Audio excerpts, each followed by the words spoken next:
is you've got leads coming in from digital phone, and right on the lot. Right. How do you handle those different types of leads, especially on the lot when you don't necessarily know anything about them when they show up? Sure, that's totally different dynamic. Online, the great part is you've done a little building of rapport with the customer. Yes. So a lot of times when we come in, I'll kind of explain our process. When customers go online and they've set an appointment with our business development center, what we do is we have them come in and they're asking for that internet manager. So the internet manager says, Bob, thanks so much for coming in. How was Little League for your son? Oh, fantastic. This is our product specialist. He's going to show you the details of the product. I'll be involved every step of the way. We work as a team. But they've already built that rapport with the customer. Someone that walks off the lot, they're a little bit more apprehensive. They don't know you. And people do business with people that they like. So you have to take your time to really find out what those customers' needs are, what brought them there. A lot of times they don't know. They're going to say, oh, I don't know, I was just kind of in the area. Really? You were just in the area? I just wanted to pop up on a Saturday or a Friday to just go look at. Spontaneously walk onto the lot. Right, but they're apprehensive. It's not a pleasant experience. A lot of people forget too in the automotive industry that purchasing a vehicle is the second largest purchase behind purchasing a home. So it is a process, and we need time to make sure all the paperwork is done, the vehicle's properly inspected, that everything suits your needs, and that we've done everything legally to make sure that this is going to be a seamless transaction. So I think that sometimes can be a disconnect with customers, whether it's online or walk-in. They forget this is a huge purchase. They want it done in like 15, 20 minutes, but there's so many legalities that go into the process to make sure we're doing things right for the consumer and protecting the dealer also. No, great points. And one of the things that jumps out at me is you mentioned people want to buy from people that they're familiar with. There's that trust factor that builds up when people get to learn a little bit more about your salespeople before they even come onto the lot. Right. One of the things that really jumps out at me is that you get uniformly high reviews. So, you get 5-star reviews day after day. Definitely people on your lot are doing something right. Right. To earn that kind of trust.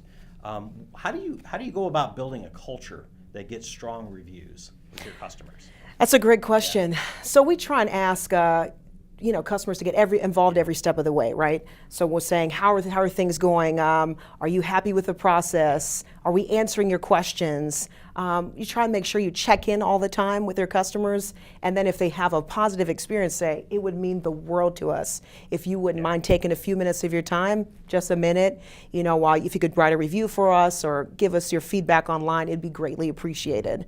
Sometimes people are in such a rush to get out the store, it's maybe something they can't do afterwards, so we try and involve it in the process. So for Chevrolet, we have the technology of OnStar. So once we go over all the applications, we actually make the reviews a part of that process. So we'll register the customer with the OnStar, set them up with their apps, and say, since we're done with the apps, if you wouldn't mind clicking here, doing a review for us, it's only going to take about 30 seconds to a minute. It really means the world to us. So make the process easy. Make the process and easy. Natural. Absolutely. The other thing that jumps out at me is you talk about how you talk to people, you ask how you're doing, you get that kind of, through those emotional cues, build up that trust. Never really talking about the automobile, but about the person that you're selling to. So that sounds pretty key to me in terms of leading up to that. Would you mind reviewing us? Right. And that's so important. The part that I get frustrated sometimes with the sales staff is once they've sold the car, their immediate reaction is, all right, I'm done. The hard stuff's over with. They've got to go do their paperwork left. I'm just going to take a break. This customer just spent $20,000, $30,000, $40,000 with you. You have to be involved in the process. So I'm not a dictator. I like to lead by example. So sometimes if I see the salesperson walk away, I'll go to their desk and introduce myself to the customer and say, really appreciate your purchase today. How was your experience? Could you tell me, were there any questions that your sales consultant was unable to answer for you? Do you feel comfortable in this process? Is there anything I can answer for you? Immediately the salesperson's like, well, why is my manager over there? What's going on? But I want them to understand, I take pride in that. You need to be doing the same. Just in Chicago, there are 58 Chevy dealers. Customers don't have to do business with us. They have a wide variety of choices. So we need to give them an experience that they won't forget in a positive way. So they'll look forward to doing business with us in the future and recommending people to us also. So once again, coming down to that personal connection, even after the sale, perhaps especially after the sale is made. Absolutely. Yeah, so we do a great follow-up. We have a team member that follows up with the customers, but you make sure the salespeople are getting involved too, because they've built that rapport. This is with this customer, that's who they feel comfortable with. So hey, a little thank you text. Yeah.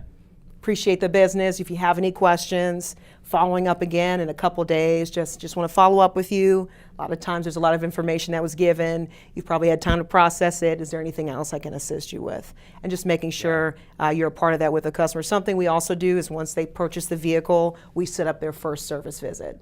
I was just about to say that that personal touch brings people back for Absolutely. service. So we set up their first service appointment. They're like, I don't know when I'll need my first oil change. Not a problem. Our service team member will just touch base with you. So they make the introduction and we walk them back into service, introduce them to the team. So it's kind of like a warm turn around to them, and they feel comfortable with that. And they appreciate those things. With all the technology that's changing, now they can actually set a service appointment in their car.